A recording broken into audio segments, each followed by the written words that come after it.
Steel Dealer today on your home for the 12th man and the NFL. Seattle Sports Radio 950 KJR.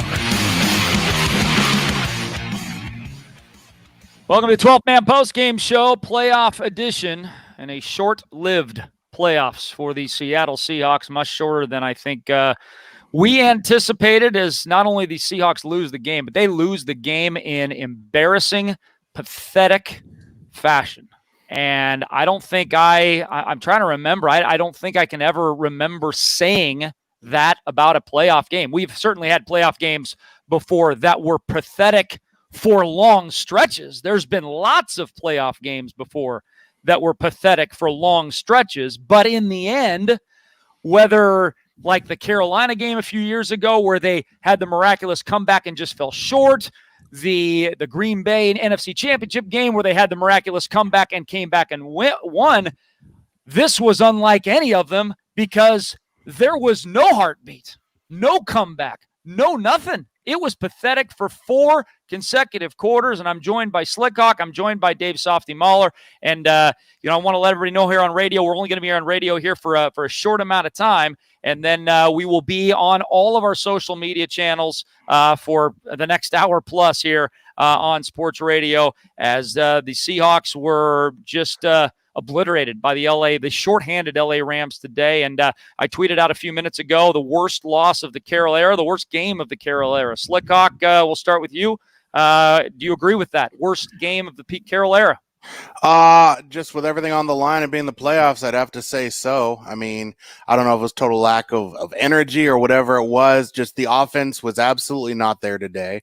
You didn't have it from your quarterback. I mean, 8 complete when the game got out of hand, when the game was over, 17 points and too much to overcome. You had 8 completions from the quarterback, which I can't even fathom with a quarterback like Russell Wilson how that happens. And so, look, I mean, organizationally, now you've won one playoff game in the last 4 years, and so that's not acceptable. It's not acceptable to me. It's not acceptable to Seahawks fans. We have expectations now, and we should with this head coach and this quarterback. And another year wasted. Softy, before we get to you, we do have to say goodbye to those listening on 950 KJR. We are sending it to kickoff of the night game tonight, Tampa Bay and Washington. We're doing that right now, but everybody else can join us for the next hour or so on all of our social media channels and sportsradiokjr.com. Softy, what do you think, my man? Yeah.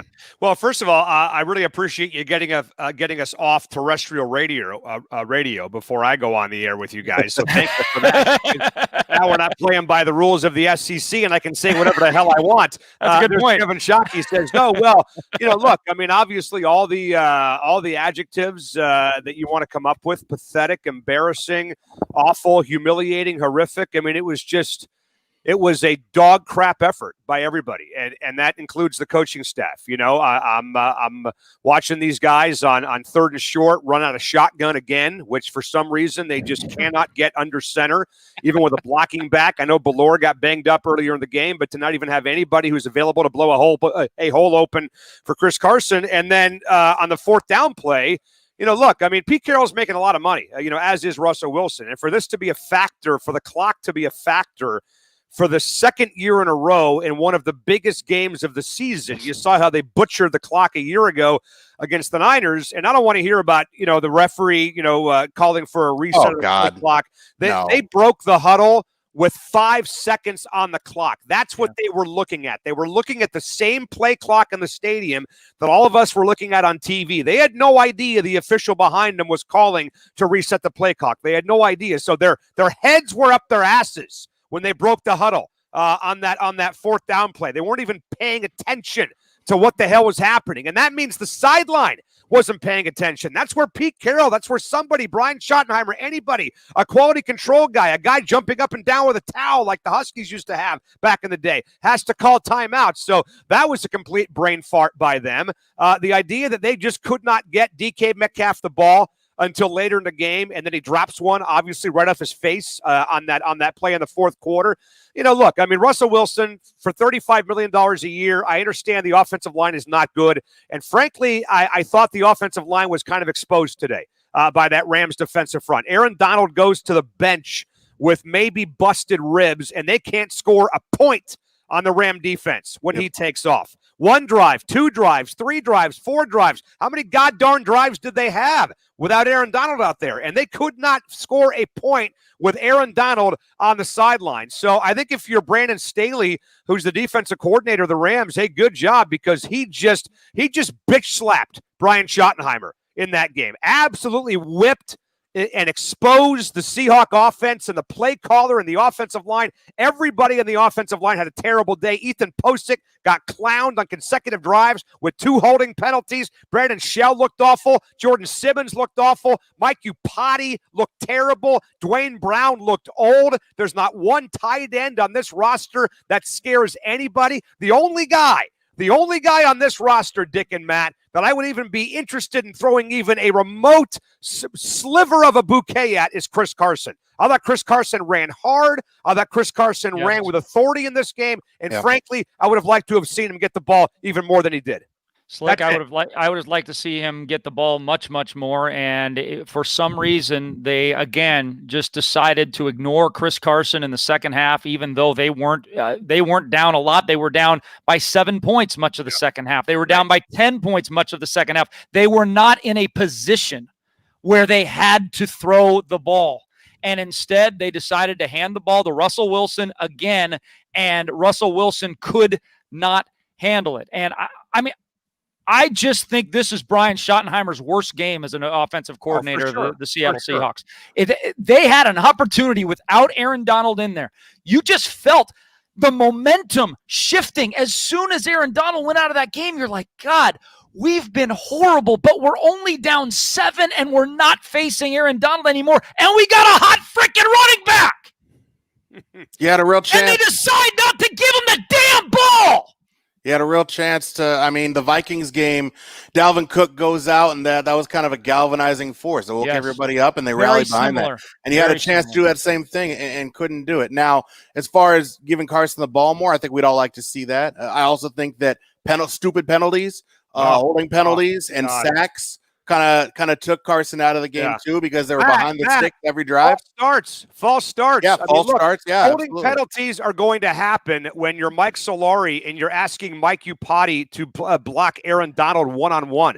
Mike Iupati is 85 years old. Aaron Donald is the best defensive player in the NFL. You heard what Aikman said. He thinks he's the best defensive player he's ever seen. And this guy played against Lawrence Taylor, for God's sakes, when he was in Dallas. So when you're asking Mike Iupati to block Aaron Donald one-on-one, shame on you. What drives me nuts is the false starts. You're at home.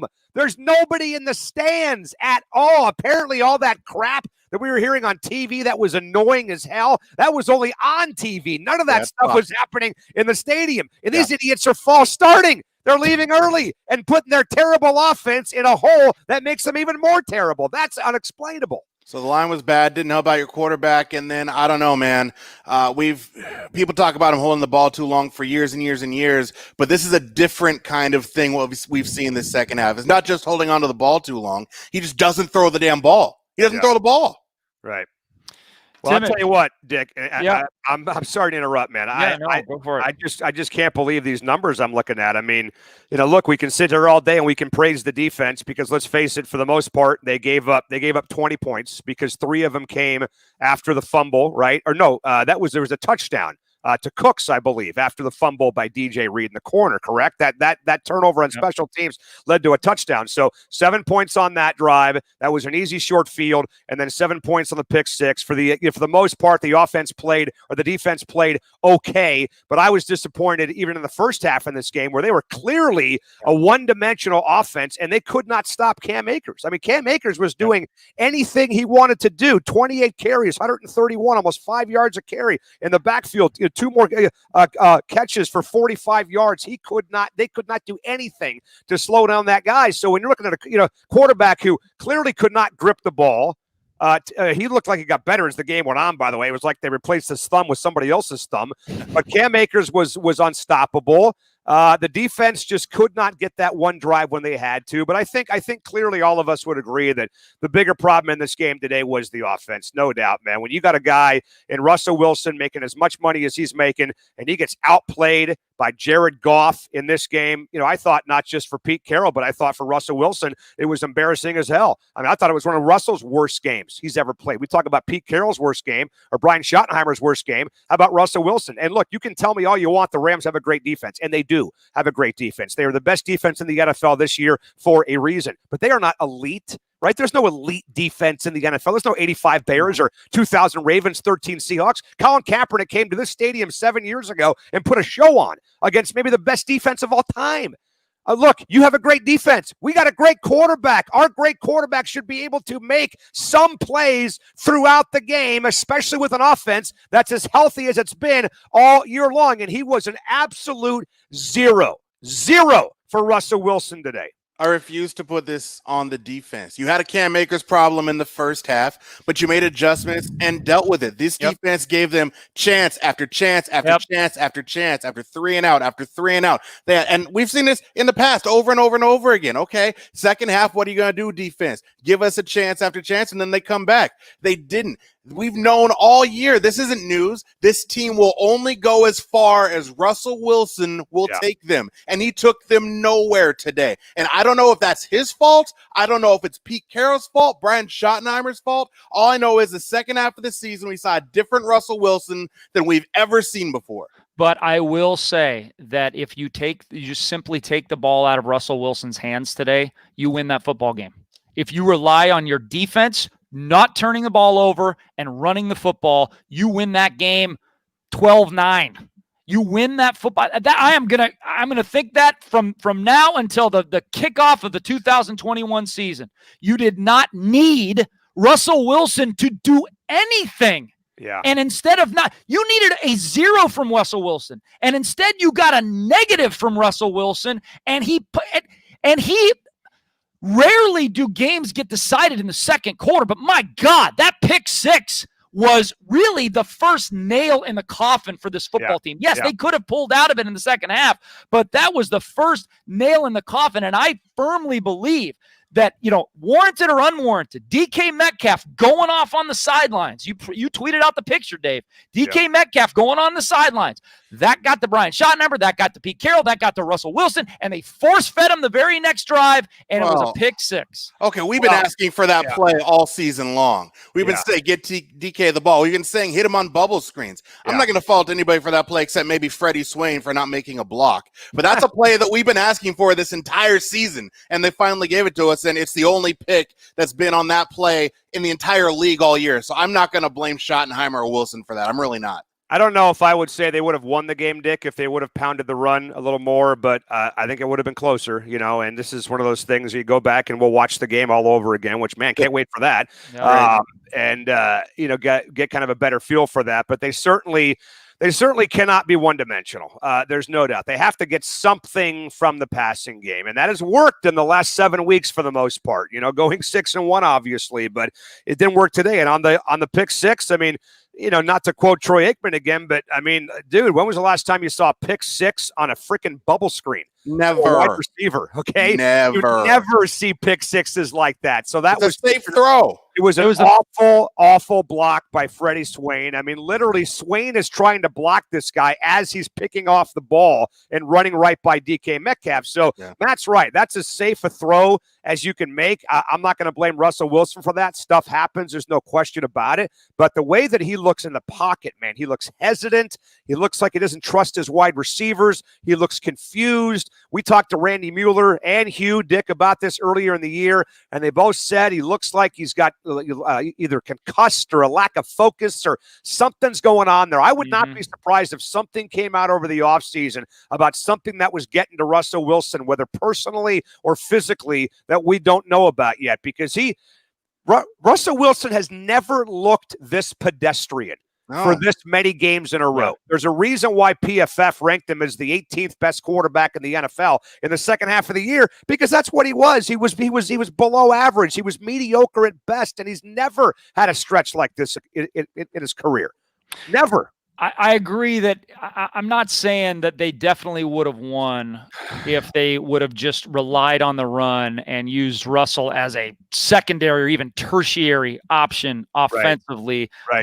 But I do believe beyond a shadow of a doubt that this game's a one-score game late in the fourth quarter with Seattle having a chance to win the football game. And instead, they pissed all those opportunities away with turnovers and poor play calling, and that's what got this game out of hand. I'll tell you what else. I mean, on defense, look, obviously Jamal Adams wasn't himself. That long play down the sideline, that easily could have been picked off or at least batted down. Jamal Adams is right there.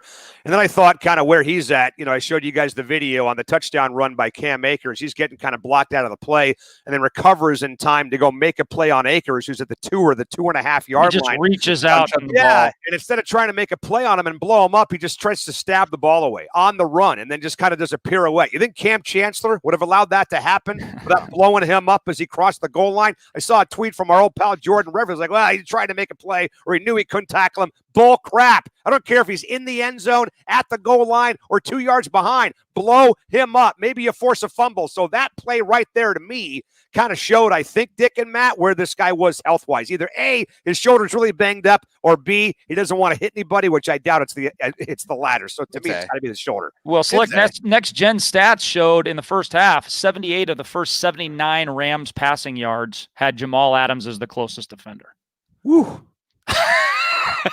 So, yeah, I mean, maybe you can't hang it all on Jamal, but that's a damning stat right there. Hey, we're gonna Softy. I know you got to get running. Thank you. You got to go. But thank you for joining us here on the 12th Man Post Game Show. We'll have Hugh Breedlove Millen in just a few moments. But Slick, you and I can chew some more on this, and obviously you can text us at 49451. You can shoot us a Facebook post. A lot of and normally, Slick. Normally, I'm the guy that bristles at the everything sucks, fire everybody, fans, right? Yeah. But that's only because I save that vitriol for games like this. I don't waste the everybody sucks, we suck, Shoddy should get fired, Russell should get traded, Pete should get. I don't waste that talk on October the 12th when you win by 3 in an ugly game or you lose by 6 in a game you shouldn't. It's now.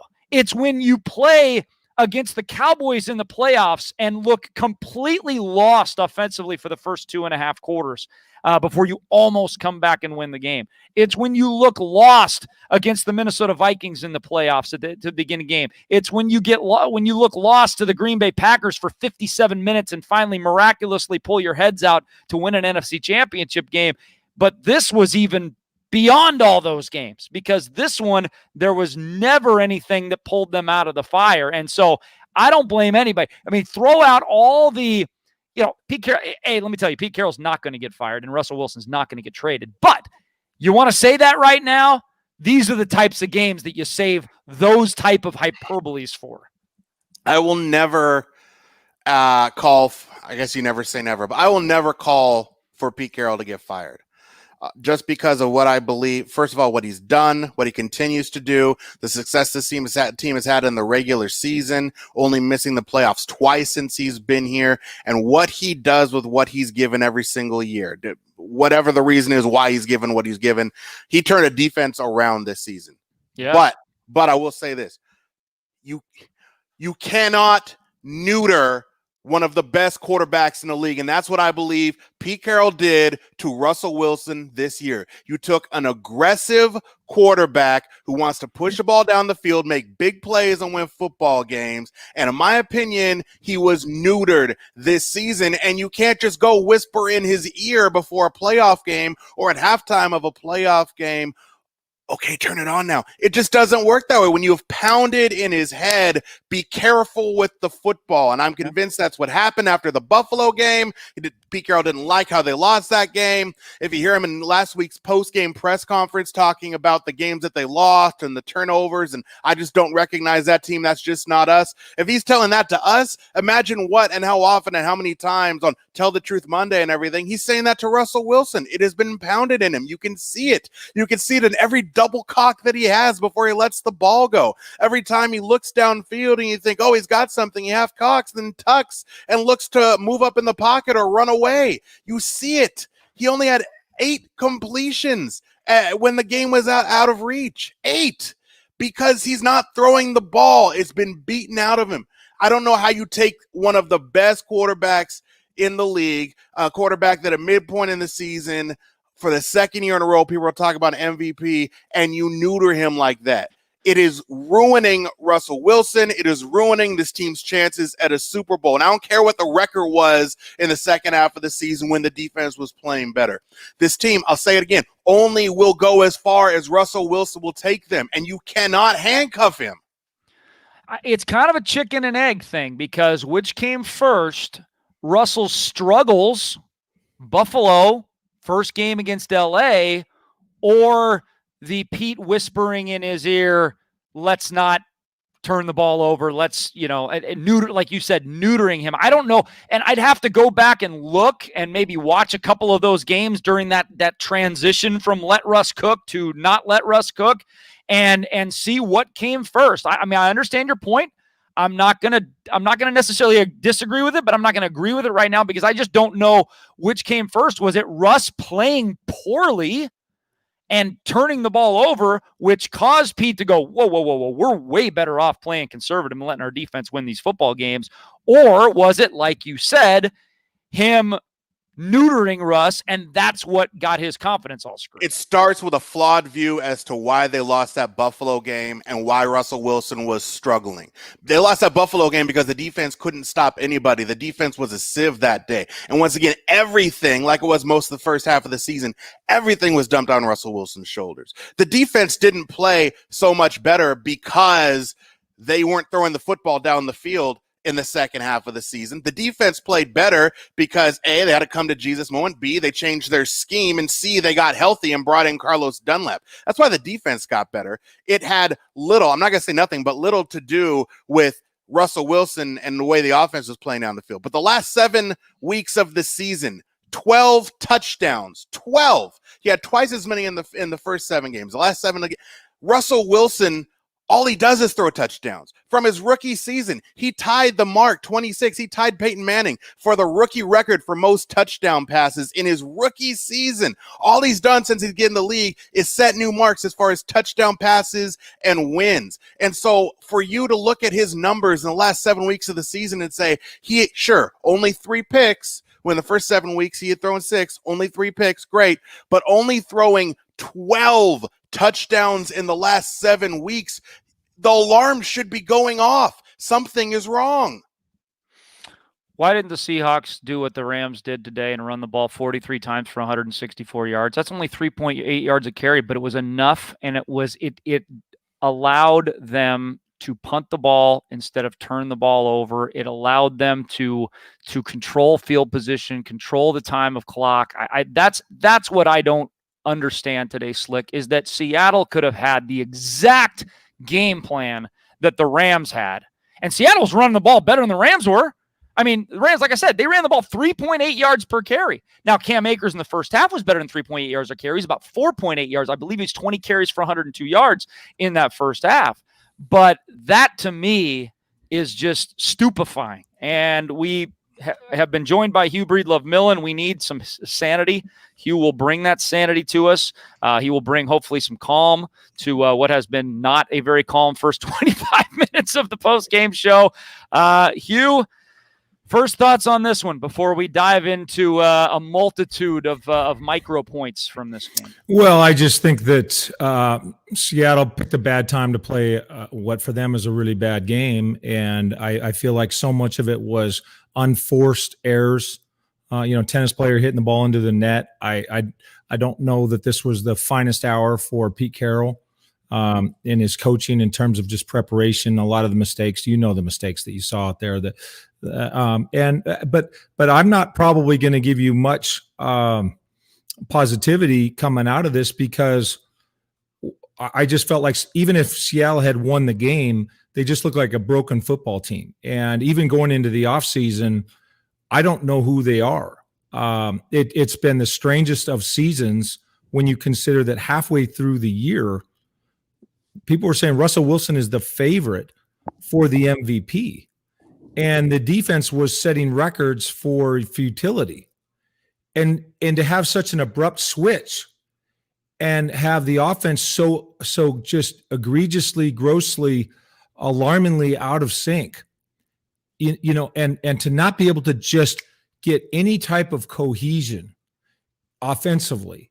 They didn't look like they had confidence. They didn't look like they had love of the game. They didn't look like they had precision. I mean, how many times do you see Russell just come back and hit his back foot, take one hitch, and just smoke a ball? It's like there's so much indecision on his part, and it's not all his fault. I think there's some certain creativity problems. I think the offensive line is inconsistent, but for his part, I think that he's playing tentative. And look, he's a lot slower than he used to be, and it almost seems like he's struggling to determine in his mind whether he wants to stick with the script or wad up the script and play off script, which is something that he's done his whole career. And now it's this year he's got a whole library of memories from this year of being unable to juke people, of being unable to run away from people. So now you've got there's always been a correlation to his height and his athleticism, because you're not going to be able to see sometimes. And yet when you can't see, for him, he's been a master at extending the play and playing off script. And that, of course, was accompanied with breathtaking elusiveness, right? And ability to just, wiggle free and get through. And he seems reluctant to do that. And he kind of gives up even on those scatter plays. And so I don't know at what point, how many games, if you're of the mind, hey, I'm not going to panic about Russell Wilson, he's a Hall of Famer. It's only 8 games that he was below average by NFL standards. Okay, that's fine. That's a fair proposition. In fact, I could easily buy into that. But how many games would it take you before you would be disconcerted going into the offseason? 10, 12, 15, 25? I mean, at what point are you going to go, where are we with Russell? Look, I still think that he's obviously a piece around which you can build a championship, but it fell apart. It fell off a cliff so abruptly. And that was a mess. That looked like what we would have expected in COVID. No mini camp, no training camp, 2 days of practice. Everybody had COVID. Everybody had to be in a hotel trying to Zoom, and then you just go out and throw something together. They just look so disjointed. Slick used the term neutered. He right before he came on, he said that he thought Pete Carroll neutered Russell Wilson, who was having an MVP type season in the first half of the year. And my point was, okay, I don't agree with you. I don't necessarily disagree with you, though. I just don't know which came first, Russ's poor play and him starting to turn the ball over, or Pete saying, we got to pull this thing back. I don't want you hurting, I don't want you hurting us with turnovers. How would you answer that question? Was it Russ's poor play that kind of forced Pete's hand? Or like Slick thinks, was it Pete just saying, no, you're not going to do it, and that got into Russ's head? Well, of course, at this point, it'd be just conjecture and an educated guess at best, because I'm not in the meeting rooms. I don't know what's being said to Russell Wilson. I'm not in his head, and I don't know what he's thinking. All I can do is take what I observe, try and use the scientific method. What I observe, I can't prove anything. I just say inference to the best explanation.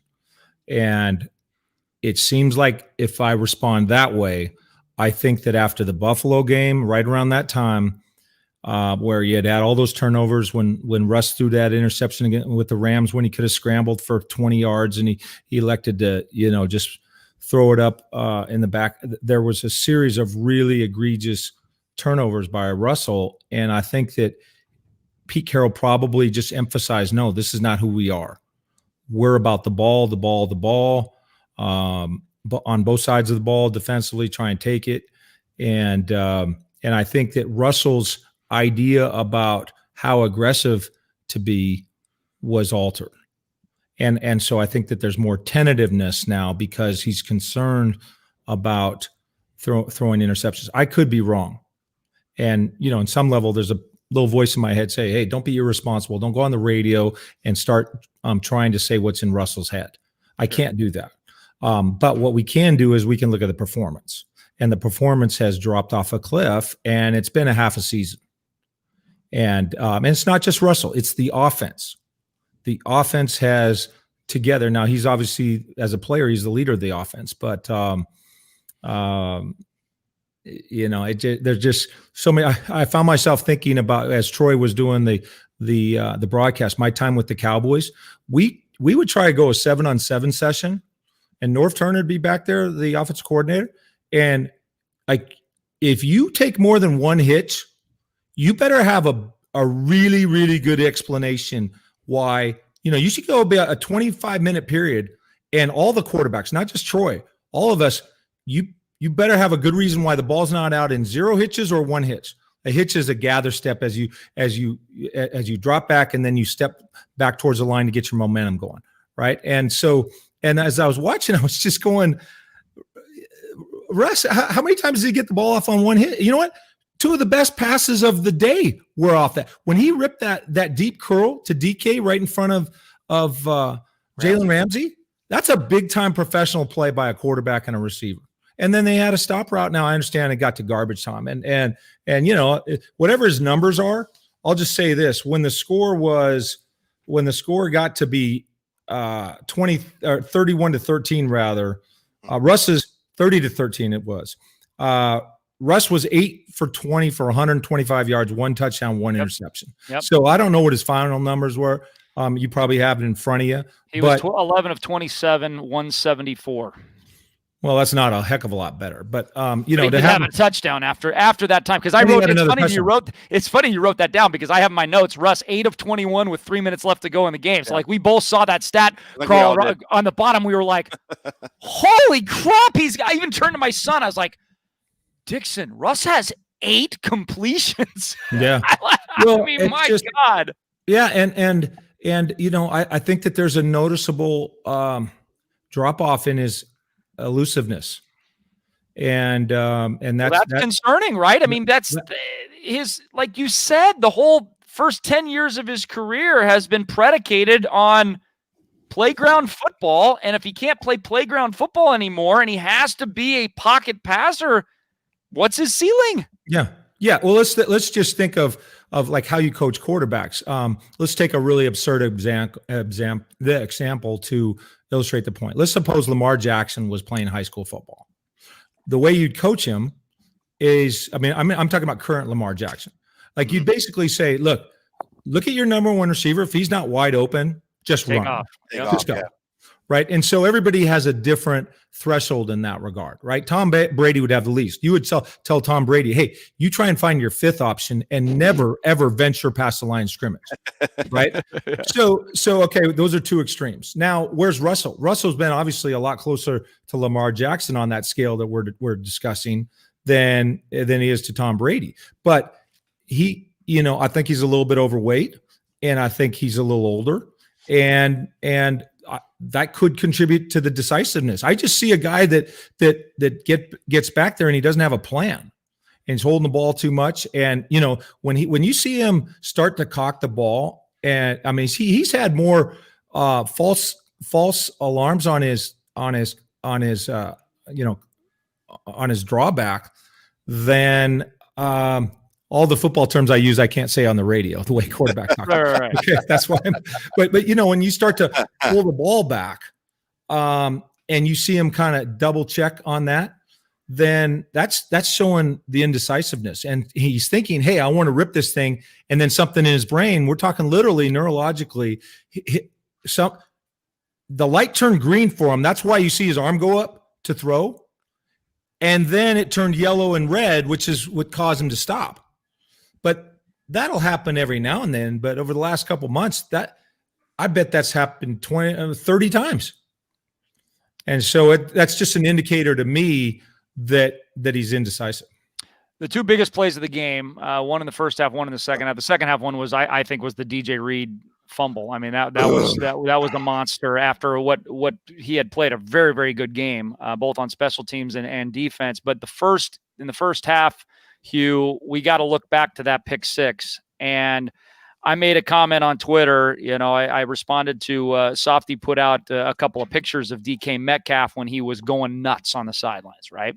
Yeah. And I feel that if DK Metcalf doesn't go nuts on the sidelines, and he had every right to go nuts on the sidelines. I mean, things were going poorly and he wasn't getting targeted. Okay, he went nuts on the sidelines, but I thought that put all the focus on DK Metcalf, and boom, the very next series they come in and Russell throws an ill-advised ball. And I think if DK Metcalf doesn't go nuts on the sidelines, maybe that play isn't called, that throw doesn't happen, and just take us through that play and maybe divide the blame pie from play caller to DK to Freddie Swain's lack of a block to Russ's terrible pass. I mean, I'm sure there's blame to go around. A lot to go around, and I have no indecision on my opinion on any of what I'm about to say.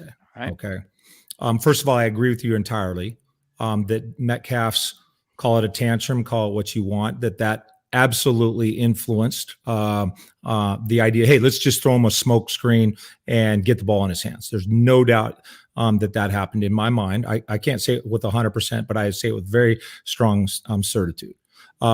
Then you have the issue of how they blocked it. And they're out there in a bunch formation, which is 3 guys. And in most bunch formations, the middle guy takes the point.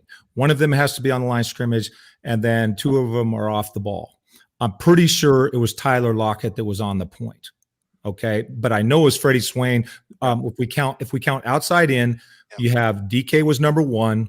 Then you had the point that was Lockett. I'm going to keep saying Lockett was the point guy, even though I'm about 95% certain. Okay. And then number 3 was Swain.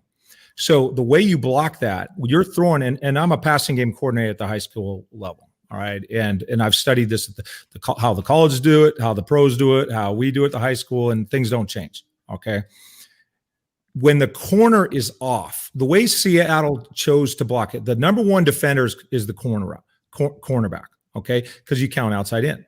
And so the way they chose to block it is they say, all right, we want to have angles. We want to get favorable angles. So we have you, Freddie, you line up at the number 3 and you kind of create a crisscross block.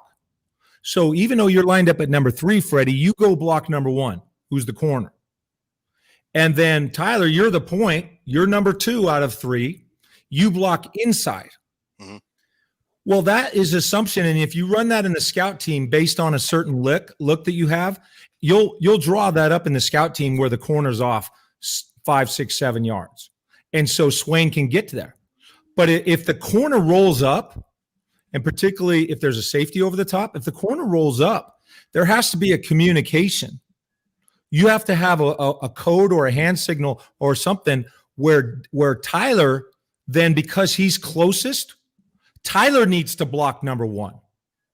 So instead of 3 blocking 1, 2 needs to block 1 because of the distance. The corner is too close to the line of scrimmage. Do you still throw that ball, though, if the corner's that close, or do you just call something, or you audible out of it? Well, ultimately, if Russell Wilson takes every time he wants to stop and say, I got to see if my guy was doing his job, then he's going to be late. And no, I'm not putting that on Russell Wilson. He's got to count on this is professional football, and guys have to do their job. And he's expecting a smoke screen to get blocked. Because if I say if I am supposed to assign any blame to Russell Wilson, then your next question should be, well, how do you coach him? Do you coach him to double clutch that and wait and see if it gets blocked? Well, hell, if you do it for every other pass, all the linebackers. Yeah. Nice job, Slick. You filled your line, right? But all the linebackers, you're gonna have the whole cavalry coming. So you've got to throw that thing quick. The problem is in the execution, how they practiced it, how they taught it, and how they executed it. In my mind, the solution there, if you don't want to check out of the play, you got to have Tyler get to the corner. Forget the cross block. Tyler's the closest guy to the number 1 defender, who's the guy that jumped the route. And to try and expect Freddie, who's coming from 4 feet further inside, you say 4 feet doesn't sound like a lot. The hell it doesn't. That's the difference between winning and losing. And so now, could have Freddie Freddie just what I teach the guys at that level is make sure that you take an angle that's flat enough that you don't get beat underneath. Because if you take an angle at him and he beats you underneath, we got a lot of problems. I'd rather have you take too flat of an angle, meaning almost parallel to the line of scrimmage. Then you can respond up and make a block. But get in position first. You've got to take double bogey out of play. You got to run down the line. And if you find yourself a little too close to the line of scrimmage than you'd rather be, okay, fine. Now you can go vertical up on that corner. He's going to be coached to keep his outside shoulder free. He cannot get pinned. Okay, so he's going to be giving ground and staying to the outside. Okay. So if you take if now let's say you say, okay, what I'm telling you, what they should have done is they should have communicated, don't do the cross block. Now, next step, let's say that didn't get communicated. What I would tell Freddie, scream down the line and take double bogey out of play. And if you take too flat of an angle, hey, the worst thing that can happen is that you're not in a great position to block, and it's a 2-yard gain. We've had smoke screens to everybody, to Tyler and to DK Metcalf and everything that are 2-yard gains. It's just the cost of doing business on all screens. All screens. If you take the old saying, no snowflake is the same, that philosophy applies more to screen passes than any particular branch of offense that I'm aware of. Okay. Screen passes just look different. And whether they're slow screens to the halfback or they're bubble screens or what have you, it's just hard to predict everything. Okay. And that statement is more true of tunnel screens and slow screens, but to some extent it's true to this wide receiver screen. But am I making myself clear? Yes. Freddie, if I would come back and say, communicate it better. If you don't get the communication, Freddie, scream down the line. And get in a position to block him. And if he doesn't jump it, then you're still in a position to block him. Maybe not the best angles to block him, but you're still in a position to get a block on him. And remember now, you when you're blocking that corner, it's different than blocking the linebacker inside. When blocking the linebacker, he can come underneath you or over the top of you. The corner, when you block the corner, as I said, 98% of the time he's going to stay outside. There's some guy that'll dip in if he really thinks that you've overplayed, and then he's still, even though he has outside leverage, he's still going to get outside. I was going to pigeonhole you and ask you some specific play calling questions, but I think it was just such an abomination from the get-go. I'm just going to leave it open-ended. Evaluate Brian Schottenheimer today, and what was he trying to establish? Well, I think he was really searching. I think the quick game, nothing was working, right? There was no continuity in the quick game. They weren't getting any they weren't getting a short game. They weren't getting the intermediate game. Between the tackles was working? Not A plus, but it was B. Yeah, well. It was 6 yards of carry in the first half. Well, I just feel like they were they were in long yardage situations. How many times did you find himself more than 10 yards to go, on any second or third down? It seemed like penalties. Right. And so I just felt like there was absolutely nothing that I could say that really worked. You'd have to look at the inside runs a lot. There was a couple of times I had thought that Chris Carson had been bouncing the ball too frequently. And there was times today where I think he made mistakes to bounce the ball. But by the same token, in the first quarter, he had 2 bounces for double-digit carries. And so, I think what happens is he gets excited. He gets an 11-yard run when he bounces the ball, and he thinks who's that tailback for the Titans all those years, the guy who ran a 4.28 at the combine. Chris Johnson. He thinks he's Chris Johnson. And he's like, dude, this ain't Bounce University. Get your ass in the briar patch. Remember who you are, And so I don't know. I don't feel like there was consistency in the running game. On the other part of it too is I think this falls more on the offense. Defensively, you had Jamal Adams gets beat like a drum on a couple of times. He gives up a 44-yarder to Cooper Kupp. We're going to talk about him in a couple of minutes here. That was going to be my next thing. But yeah, stay with the offense. Yeah, well, you can redirect. I didn't know how much time we had, but yeah, we got plenty of time. Well, and the false starts, the 3rd and 1, Chris Carson on that 3rd and 1 in the second half, where there was a guy in the A gap in the between the center and the guard, and you know what you do if you're Chris Carson? You put your shoulder pad in his hip and you take him for a ride, because it's 3rd and 1. Take him for a 4-foot ride. That's all we need. Don't try and jump laterally. Right. That's a 1st and 10 move. Right? There was twice where in this game where Carlos Hyde on a 3rd and 1, he didn't run with aggression, and Chris Carson on that ill-fated sequence there, was that the 4th quarter where they went from 3rd and 1 to 4th and 6. Yes. Right. That was 4th quarter. Right. And that was an extremely vital sequence. And Chris Carson, dude, I know the lineman is in the A gap. I've seen you truck guys. You can take a lineman for a 4-foot ride and get that first down. Posick had a little bit of contact on him. It would have been a tough yard to get, but he had to get that yard. Should they have, particularly when Aaron Donald went out of the game, should they have just gone full on Jimmy Garoppolo mode, and we're just going to ride our running backs, and the quarterback's going to play off that? We have a little play action game, but for the most part, we're going to go 3.5 yards in a cloud of pellets. And if we have to punt, we have to punt. No big deal. We're down by 7. We got the momentum back, and Aaron Donald's out of this freaking game. Is that what you would have done? Well, I would have just kept running and throwing.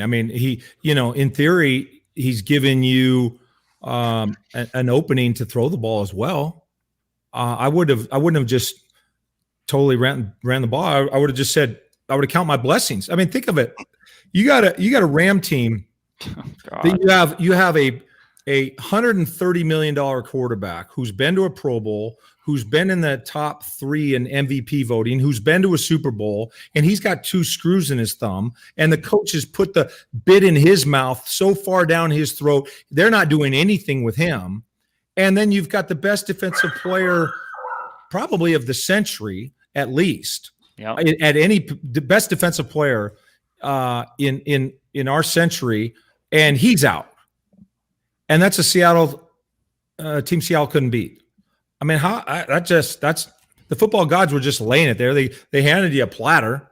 Slick, if I'd have told you yesterday, actually, if I'd have told you 3 weeks ago, hey, we're going to play the Rams, we're going to win the division, we're going to play the Rams in the first round, and we're going to be playing they're going to start a quarterback you've never heard of before because they think he's better than Jared Goff, because Jared Goff, A, sucks, and B, has got two nails in his thumb. And, oh, by the way, just for a kicker, we're going to take Aaron Donald out of the game in the second half too. Okay. What do you think the score of this game is? Well, I certainly like our chances. No, I'd still give you a 1-score game, because that's what PKL football games are now. Okay. Yeah. Because you lost to the New York Giants. So, but yeah, absolutely. You would think, hey, I think we got a good shot at that, especially a home playoff game. And you haven't lost one since 2004, I think, when you played the Rams. So, no, they didn't take advantage of their opportunity. They didn't take advantage of anything today. No, it was out there for them to get. This game was totally gettable. And I know the Rams are a very good defense. I know that. But you're pretty good too. And your quarterback is supposed to be one of the best in the league, and he's played that way for a long time. And your defense was one of the better defenses down the stretch. So those two things combined, there's no question in my mind this should have been a game that they won. Hugh, let's flip it over to Jamal Adams. Next Gen Stats, I mentioned this before you came on. Next Gen Stats said that of Jared Goff's first 79 passing yards, actually of the Rams' first 79 passing yards, 78 of them had Jamal Adams as the nearest defender of the 79 yards. Now, that doesn't necessarily mean that Jamal Adams gave up all of those yards, but your assessment of his play / his health, should he have been out there today? Well, I think you can probably remember 4 or 5 plays that were really good plays by Jamal Adams. What you probably don't remember is the 55, 60, whatever other plays where he was relatively soft, taking on blocks. And that was a concern we talked about the last couple of days, that in the prior Ram game, when he had his other shoulder banged up, he just wasn't mixing it up. He was turning down plays. And so the concern I had would be that he would be a competitor enough to want to be on the field, but not competitive enough to play a physical brand of football, which is the only reason why he should be playing. And so in coverage, I don't know about that matchup with Cooper Kupp. You already saw, was it Edelman with the Patriots kind of eat him up? I think in theory, he should be a better matchup against a bigger receiver or a tight end. Mm-hmm. And so because Cooper Kupp on that one play, that was a double whammy, the 44-yarder, because Cooper Kupp ran by him like he was a traffic cone. I mean, he had 3 yards of separation on a vertical, literally 3 yards of separation. Then the ball was woefully underthrown. And then after getting beat by 3 yards, he turned around and he made a poor play on the ball. So that cost you a field goal. And then on the I think one of the biggest plays of the game was after Seattle had the pick six, and the Rams went up 13-3. Mm-hmm. Seattle came back, and you had that big play with DK, the touchdown, the scramble play. That right there. Now it's 13-10. You're starting to say, "Hey, this is us." Got some life. The defense has some juice. And the Rams get the ball with 3:43 to go in the second quarter. You're thinking, hey, let's get a stop. Yeah. Now we can come back, get more points. And things looked so grim just a moment ago, but we could be tied or in the lead at halftime. I know where you're going. And on a fly sweep, on first down, they stopped for a -3. And then there's just a 4-yard completion out there, benign completion out on the flat. Third and 9. And the irony here was how Goff was deemed to be so that's been one of the criticisms of him, is that he can't play off script. And I don't agree entirely with your assessment of McVay's assessment of the puppet. Goff. Well, I think that he probably who knows what he felt. I think if Goff had been completely healthy, Goff would have started the game. Yeah. Probably. So I think there was enough concern about a guy who has 2 screws in his thumb, not to mention, what that means for the future if you shatter that thing again and you have to put more screws in it. So I think there's good reason to have started the other kid, right? Wolford. But that was one of the things you thought you were gaining by not having Goff in there, is Goff has no ability to play off script. So he scrambles, and Seattle's in a 3-deep 400 zone. The widest guys in a 400 zone are curl flat defenders. Guess where Goff threw the ball to? To the flat. And Jamal Adams was the curl flat defender on that side. So not only did he allow the way they did the concept, there was only one vertical. The other guy on his side ran a shallow cross. So Jamal Adams should not have sank underneath. There was a corner to defend that deep ball. So he got out of position in the flat route.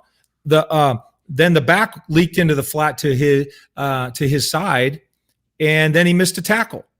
And then later in that drive, with a chance to on that walk-in touchdown, he's the backside field guy. The reason you play an 8-man front is to get that one unmanned block guy, and that one unmanned block guy is supposed to drop the freaking house. And Cam Chancellor, I could give you a month worth of highlight tapes where Cam Chancellor is the backside field guy. And guess what? Running backs, they didn't want to do the cutback because they knew Cam Chancellor was the unblocked guy, and he was going to unload a freaking log cabin on your ass. And here, this guy runs back into Jamal Adams, and Jamal Adams is trying to punch the ball like it's a sorority flag football tournament.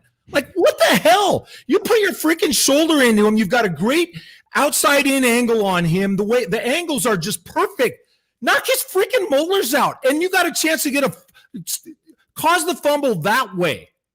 Don't just let a team, like we talk about this closing the circle of physicality with the tough running backs and all this. It's all crap if you're going to play a safety that wants to play powder puff football on the goal line. Don't turn that crap down. You put your shoulder in his freaking ribs, and maybe you'll break his ribs like Aaron Donald got his ribs broken. And you send a freaking message that you don't come back on the backside. This is the freaking the same Legion of Boom that we used to have. We got another version. We spent 2 number 1s on a guy who will knock your ass out. How is that not a philosophy?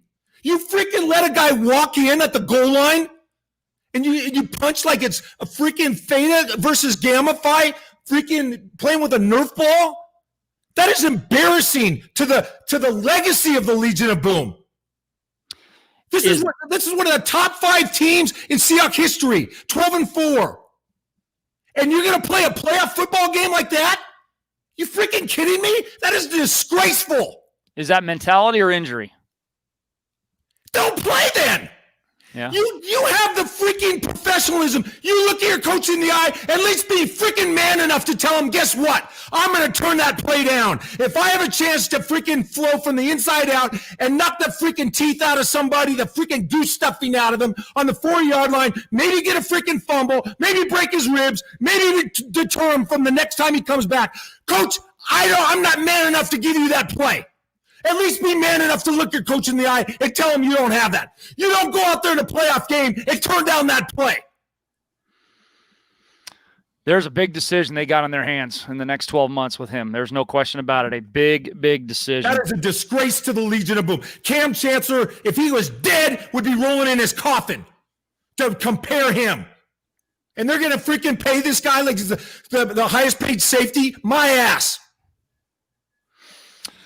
Well, Hugh, I think you're exactly right. And my question was why he's even out there. And my only answer I could come up with is if he were to be pulled out of the game, he would have been a mess on the sidelines. He would have been a distraction the rest of the game. Oh, there's no doubt. Listen, I'll tell you my theory. My theory is that Pete Carroll, for all of his investment in players coaching,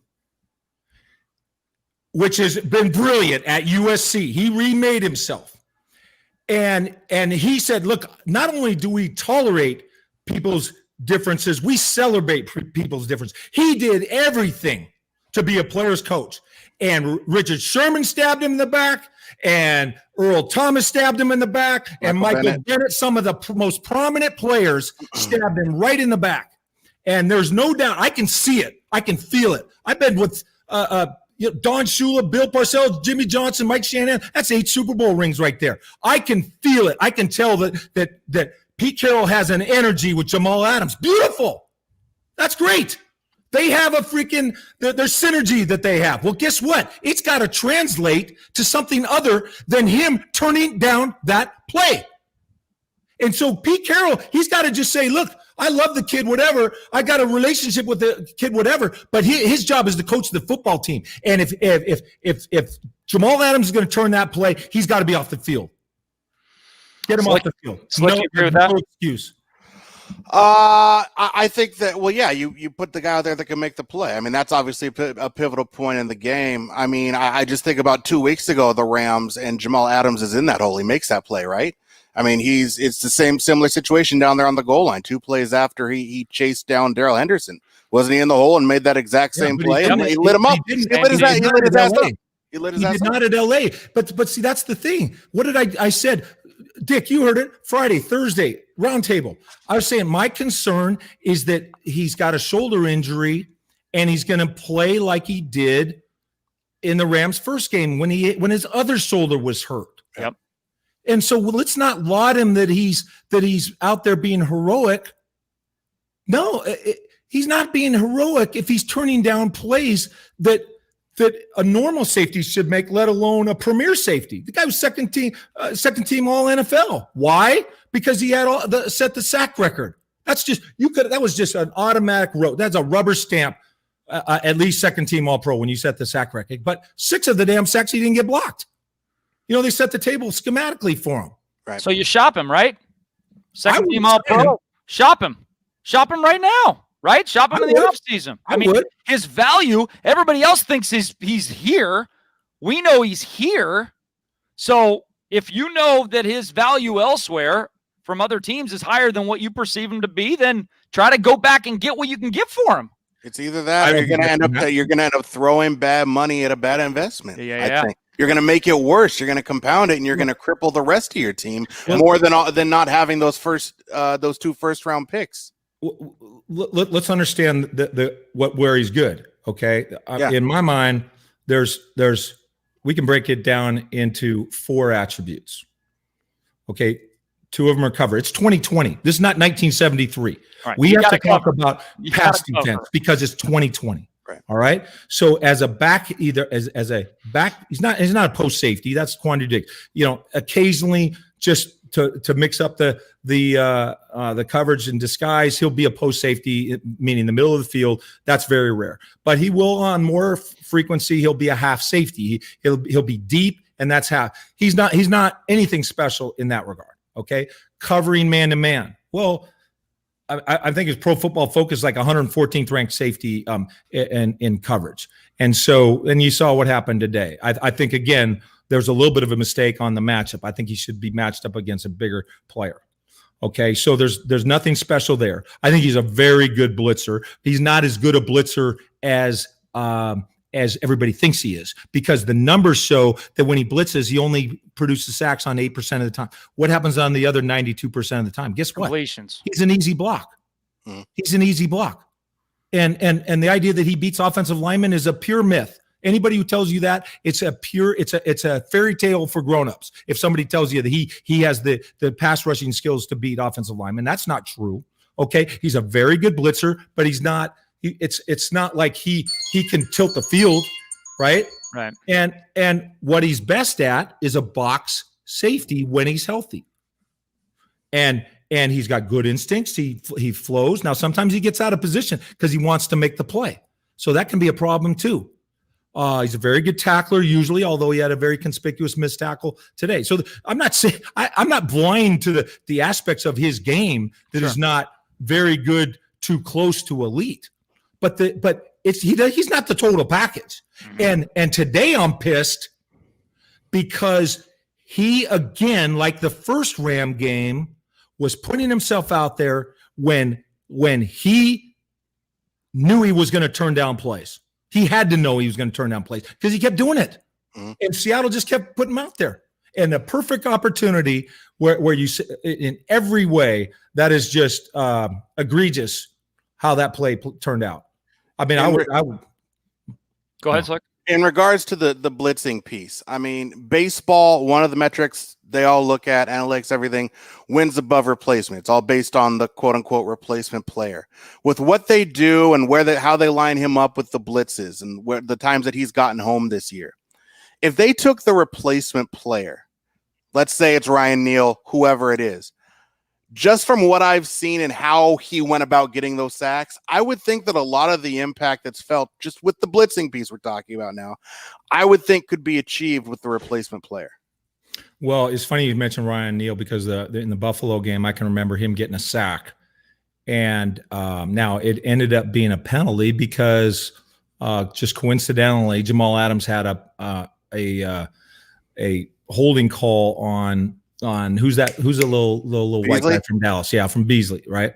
And so and when I watched that, not knowing who it was, I was like, whoa, like it flashed like a comet. Yeah. And then he had to change the direction. Like that was a really impressive play. And then he had another one a couple weeks ago that also got negated by a penalty. And so I've wondered, to me, I think like the movie Trading Places, right? Where you're trading adult. Hey, can this guy out on the street, can he come in, and can be a futures trader? I've literally imagined Pete Carroll and Bill Belichick betting $1 that Ryan Neal could set the NFL record with 9 sacks. Mm-hmm. And the way you do it is the way they've done it for Jamal Adams. For example, and this is many times, this is not one time. Take Bobby Wagner, who's one of the best space players, middle linebackers in the history of pro football. He's perfectly built for the 2020 game. Bobby, I'm talking about. Put him in the A gap between the center and the guard, early in the down, early in the cadence. Force the line to slide, and so now the center blocks Bobby Wagner. Bobby Wagner's lining up a foot from the center, and the center's got to go block him. That's it. What you call in a phone booth, in a cupboard. Okay, so so Bobby, and I've always wondered what Bobby could come in and say. I'm not saying he would or ever did or what have you, but he could come in and say to Ken Norton, "Wait a minute, I've been a Seattle Seahawk for over 11 freaking years. Why am I setting the table for a new guy? Okay, I'm going to the freaking Hall of Fame. How about this? Let's trade places. Why don't you have freaking Jamal Adams line up in the A gap early in the cadence? Let him get blocked in a cupboard by the center, and then I'll draft off of him, and then I'll get the sack." It's as if they're trying to get the sacks for the guy because they spent two number ones on him. And I, honest to God, and I'm not just saying this for a fact, I wonder how many sacks Ryan Neal would do if schematically you did exactly the same thing. I mean, he had a couple very impressive ones. He tossed aside a tight end against Buffalo. Against the Giants, he ran over the running back like a traffic cone. There's a couple of very impressive and he had an instinctive play that was late in the down at the Rams. I mean, I've got them all in my memory bank because I line up and I freaking chart these things. And so I'm not saying all of them were just, some guy in the mall could go and produce those sacks. He's got next level athleticism. I mean, he's got real legit athleticism. Yeah, and he's got good instincts, but the 92%. If I showed you the reel of the 92% of the time when he blitzes and he doesn't get home, guess what? Either one of you or me could do that. I could run from 4 yards distance. I could go run into an offensive guard and then back up 3 yards and stand there and watch the play like I got popcorn. Right. Don't kid yourself that every time he blitzes that he's creating something. Although there was a sack today on a blitz and it wasn't a Jamal Adams blitz. It wasn't a Jamal Adams sack. That was the fifth time this year that on a Jamal Adams blitz somebody else got the blitz. Well, Hugh, we've taken plenty of your time, so we appreciate it because we know you're going to be busy watching film for the next 2 days. See, you don't have to do it all Sunday night now, get ready for Monday morning. So you actually like a regular person. have some time to get ready for Monday morning. Tonight, I'm going back to the party that I was at, and I'm going to watch the greatest quarterback that's ever walked planet Earth get another playoff win. Then tomorrow I will study. All right. He's already got a couple touchdown passes tonight. There we go. What's the Buccaneers score? 15-7 Bucks. $15-7, and you can hear it right here on Sports Radio 950. What do you guys think? KJR. So, are you wrapping up? I mean, I told you that this is very flummoxing for me because I don't know what to think going into training camp, and for the last 10 years, I have not thought that. I think that this is very strange for me. Maybe it's just the moment and the emotions and what have you, but I don't know I don't know how good they are on either side of the ball. Yeah. Hugh, for me, and this is kind of be my closing thoughts, and we'll let Slickhawk get his closing thoughts as well. For the first time in the Pete Carroll era, everything's on the table for me. And I'm a guy that is normally critical of people that are too harsh, people that throw out the fire everybody, we all suck, let's just throw it all into the dumpster. And that doesn't mean that I am advocating to fire the coach or to trade Russell Wilson or to fire Brian Schottenheimer or fire Ken Norton or trade Jamal Adams, all these big, huge picture things that could possibly happen. But for the first time in the Pete Carroll era, I'm not dismissing any of them. Not any of them. I want them all out on the table. I want to discuss them. I think KJR for the next 9 months, 8 months is going to be really, really fascinating because we are going to have a lot of big picture issues to talk about. And it's not just going to be, how do we improve the pass rush? Which free agents did we sign? No. It is going to be much, much bigger picture than that, Slick. I think that, and I said before, I will probably never, ever advocate for Pete Carroll to be fired. But I think that over the years, we've come to learn what you're going to get from Pete Carroll in terms of offensive football. And the number one thing philosophically in his mind is the cardinal sin is turning the football over. And I just think that the offense the ceiling for the offense is always going to be limited, and the ceiling for Russell Wilson's always going to be limited as long as Pete Carroll is the head coach in one way or another. Unless somebody, Pete Carroll is stubborn. Pete Carroll wants to win, but he wants to win his way. Pete Carroll at what is he, 70 years old now? He's not, Tigers don't change their stripes. He's not going to change his ways now. I don't care who gets in his ear. So this is what you get with Pete Carroll. And he just signed an extension. He's going to be here the next 3-4 years still. This is what you get.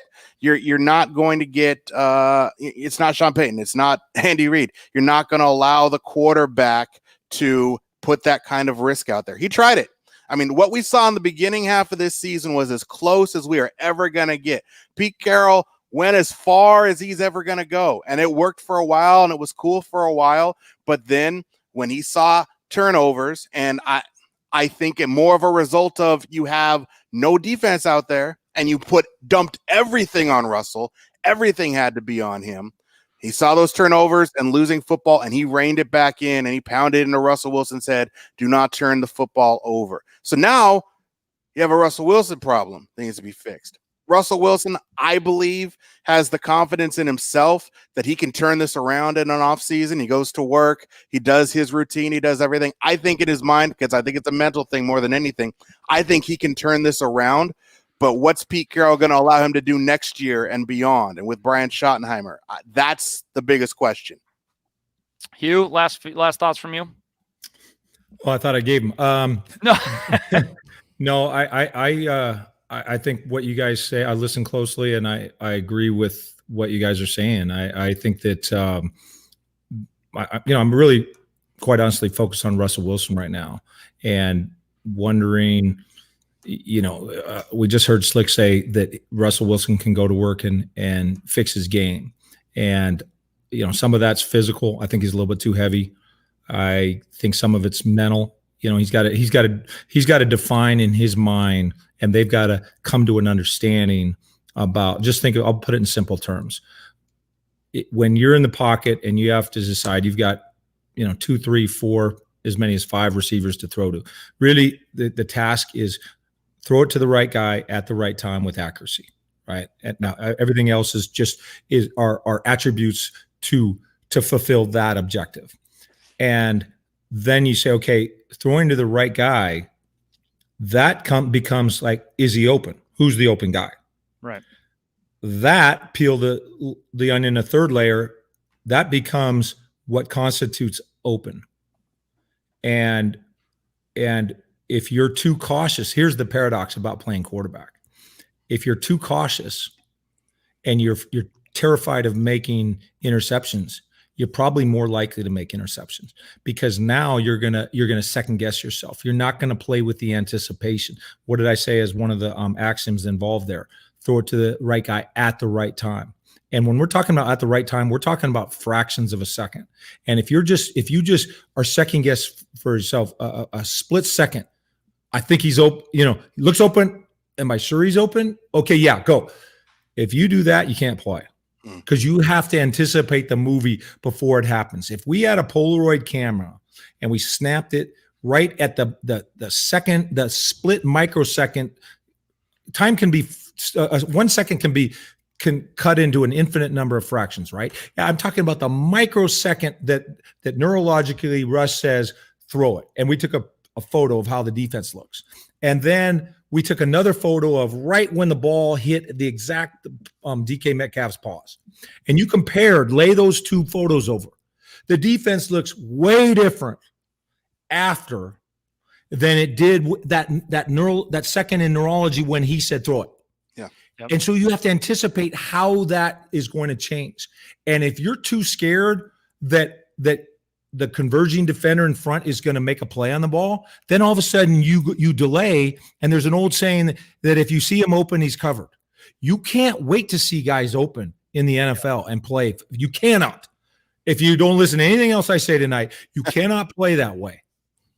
Just waiting to see a guy open. You have to anticipate guys being open. And so there's a delicate balance of how you play that game mentally as a quarterback. The idea of that risk tolerance, And that's kind of what you guys have been alluding to. Where is Russell's head in that way? This is a very serious topic for him moving forward. You want to know why it's a serious topic? Because this wasn't a 1 or 2 game little slide. This was the last 8 regular season games and the playoff game. Yeah. So I'm not saying we're in a crisis, but to just dismiss it and say that this is not an issue that needs to be seriously considered, then I think we're missing the boat. And I think that they internally, they're missing the boat if they don't understand this. Totally fair. Totally fair. Hugh, great job. Thank you for joining us all season long on the 12th Man postgame show. Unfortunately, we don't have one next week, but you will be around for the Monday morning quarterback on Monday morning, and we'll talk to you this week as well on the Softy and Dick show. Thanks, man. Appreciate it. Guys. Okay. You bet. Slick Hawk, great stuff from you as always all season long. Thanks for joining me on this. And it was kind of a cool little venture, right? We kind of Kevin Shockey's little brainchild. It actually worked, Kevin. What do you know? Kevin had a good idea for once. Holy crap. This is fun. This is good. Hey. Oops. Exactly. It's like me. I say I'm good for one a year. One good idea a year. And, this was his. Luckily, we're in a new year, so we can have one more, I guess. And normally I'm the optimist. And normally I'm the guy saying, well, we won 12 games, won the division. It was still a great season. And I'm having a real tough time I'm going to have to give myself who have been fantastic putting on this 12-man post-game show. Steel dealerships, independently owned and operated with over 10,000 dealers nationwide. There is one near you. Please support a small business in your community. Visit your local steel dealer today. Real Steel.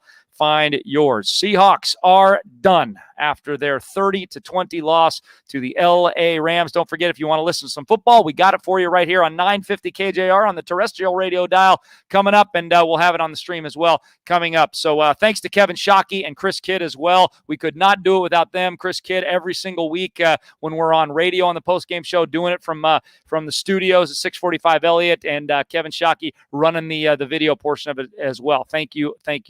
For Slick, for Kevin, for Hugh, for Dick. Hey, Seahawks lose it. We'll be back. We'll talk to you on Monday right here on 950 KJR.